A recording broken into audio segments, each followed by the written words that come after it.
bonjour à tous, c'est la fiancée des étoiles, Ariel. J'espère que tout va bien pour vous, que vous avez un mental d'acier, que vous êtes en pleine forme. Je vous souhaite la bienvenue à notre rendez-vous hebdomadaire. C'est l'astro-tendance du 21 au 27 novembre 2022.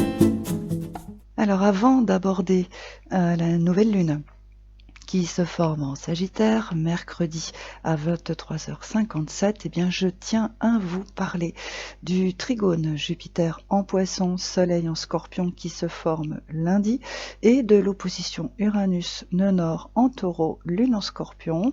Alors pourquoi? Eh bien parce qu'en fait ces deux combinaisons planétaires continuent ce qu'elles ont entrepris il y a 2 semaines et la semaine dernière.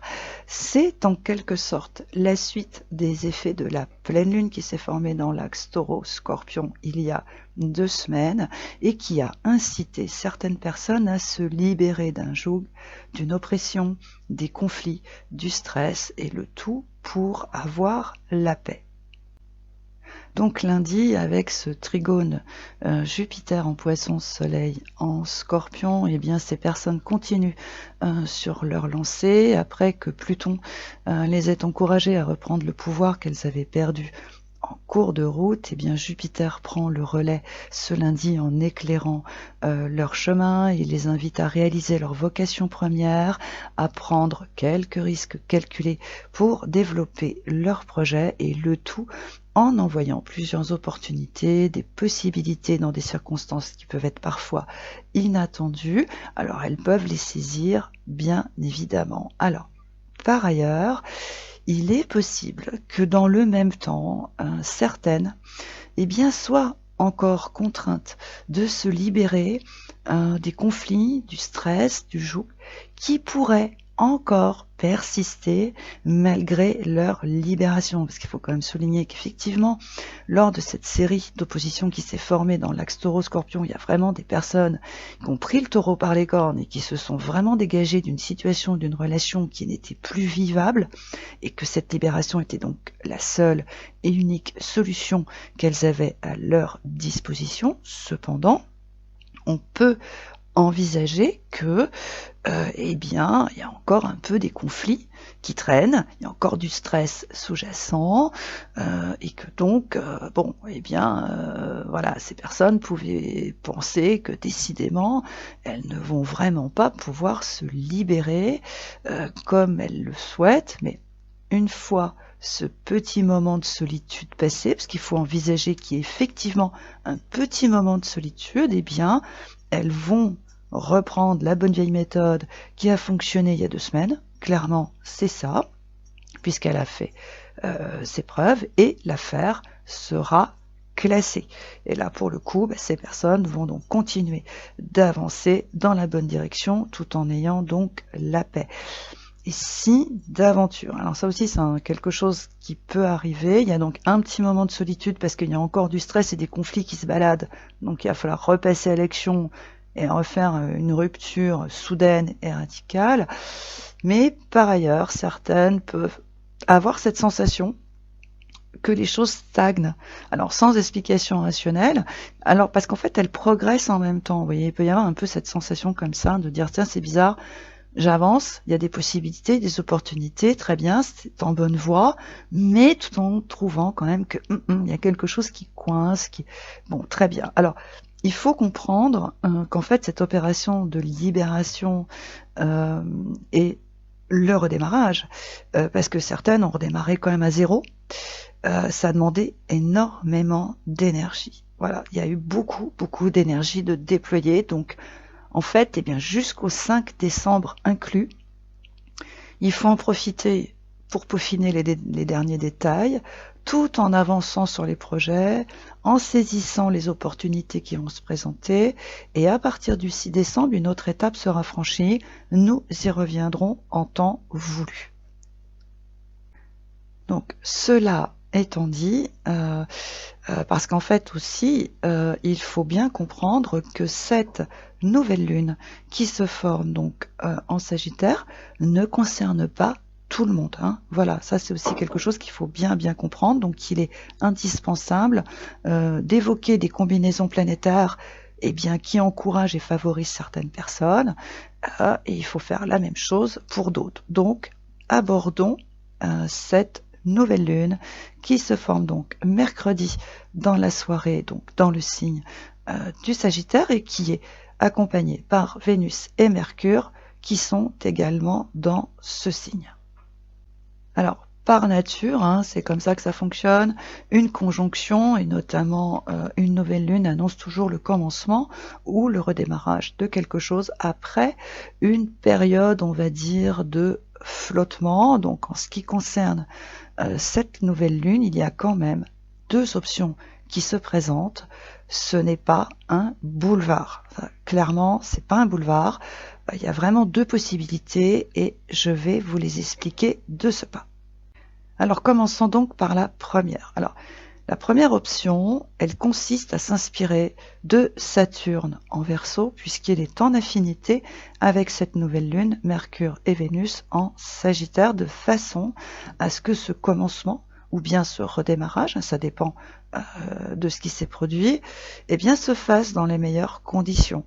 Alors du coup, cela implique d'accepter les opportunités qui vont se présenter et de miser sur le temps pour atteindre l'objectif. Alors, le tout en faisant preuve de pondération, de prévoyance, de sérieux, de façon à ne pas reproduire les mêmes erreurs qui ont conduit dans une impasse fin octobre, début novembre.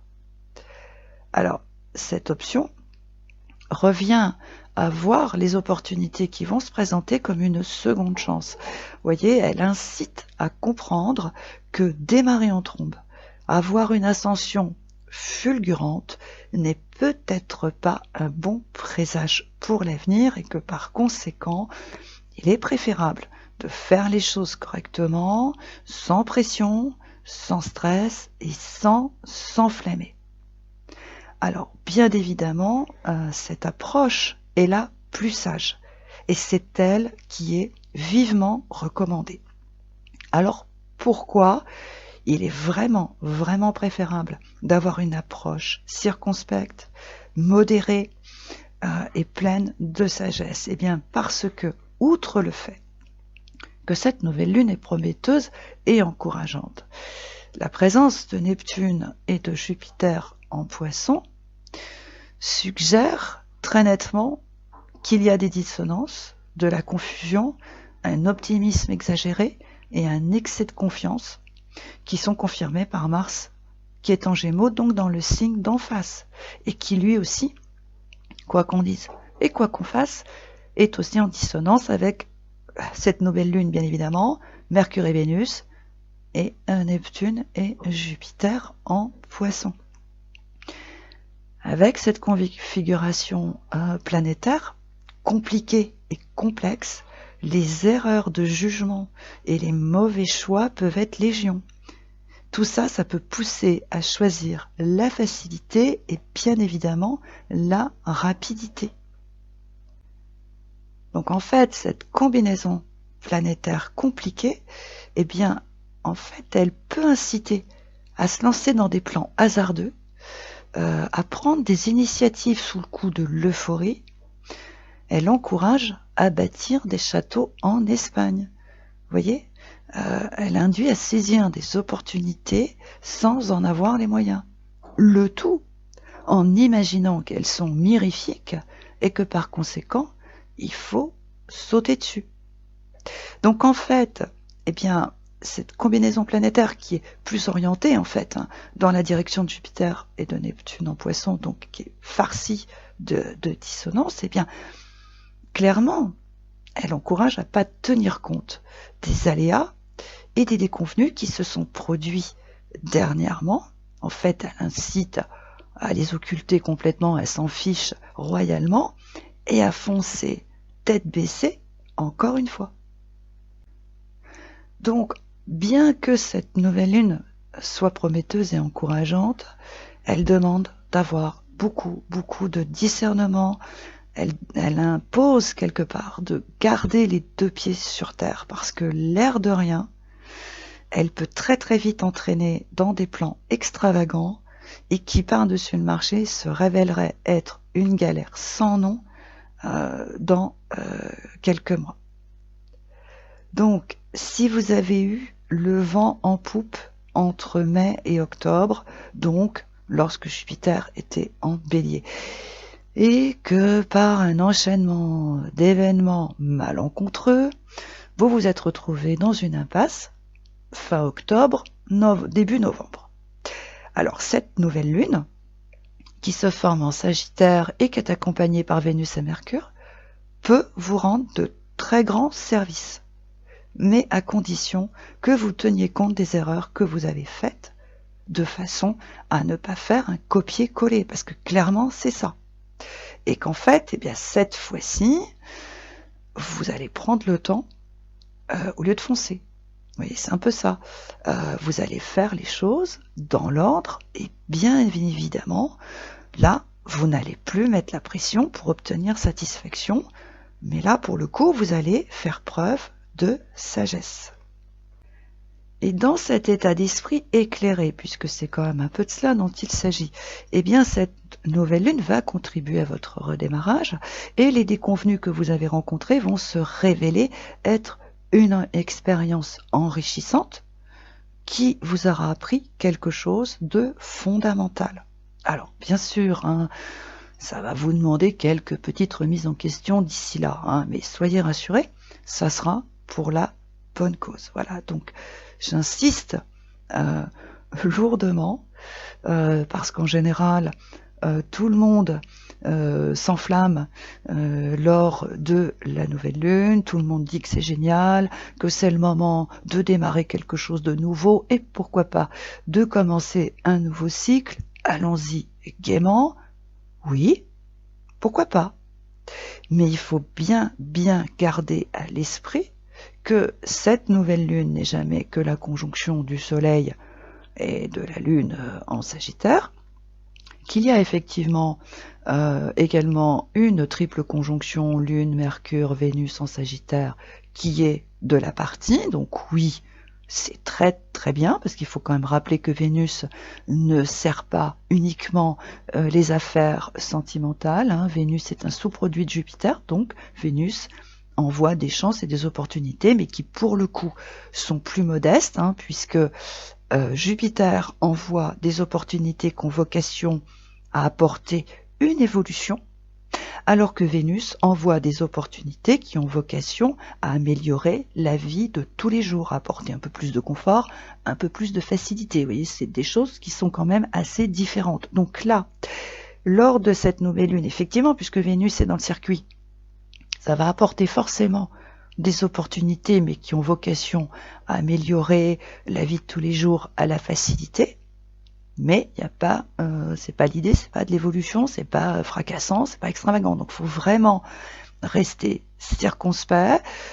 Lors de cette nouvelle lune, oui, un redémarrage, mais il ne faut pas se lancer dans des plans de dingue, se lancer dans des opportunités extravagantes, parce que ça ne fonctionnera pas, et je dirais même, dans le pire des cas, ça ferait louper ces opportunités qui sont tout à fait sympathiques et qui ont vraiment vocation d'arranger les choses et de rendre vraiment de grands services, puisque il faut quand même rappeler que les personnes qui vont être réceptives et sensibles à cette nouvelle lune, oui, elles ont eu le vent en poupe entre mai et octobre, mais depuis fin octobre et lors de la première partie du mois de novembre, il est fort probable que tout ce qui fonctionnait merveilleusement bien et qui était peut-être promis un brillant avenir a légèrement coulé à pic, a un peu fait naufrage. Donc là, l'idée,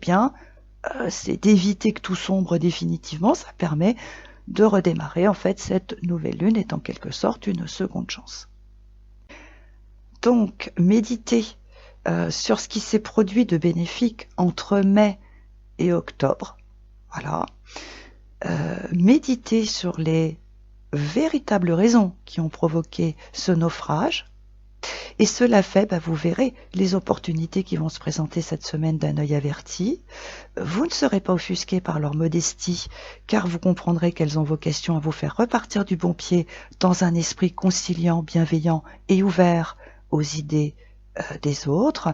Et bien sûr, vous ne miserez plus sur la rapidité, mais sur le temps, car vous saurez qu'il fait bien les choses. En attendant, si vous le souhaitez, vous pouvez me retrouver le mardi et le jeudi matin entre 10h et 12h. Et bien sûr, vous pouvez consulter Anne-Louise, Bérénice, Zélie, Isabelle et Domi et tous les autres membres de l'équipe de Dial Voyance qui se font une joie de répondre à toutes vos questions au 08 90 37 04 70 pour l'audiotel et au 01 84 07 04 48 pour la CB. Si vous le souhaitez, vous pouvez retrouver cette astro-tendance, des podcasts, des horoscopes mensuels et d'autres articles sur mon blog www.lafiancéedesétoiles.com. Et si ce n'est pas déjà fait, abonnez-vous à notre chaîne, appuyez sur le pouce en l'air si cette vidéo vous a plu, partagez-la car cela nous apporte un grand soutien et augmente notre visibilité. Je vous souhaite une excellente semaine, je vous retrouve la semaine prochaine. Ciao, bye bye.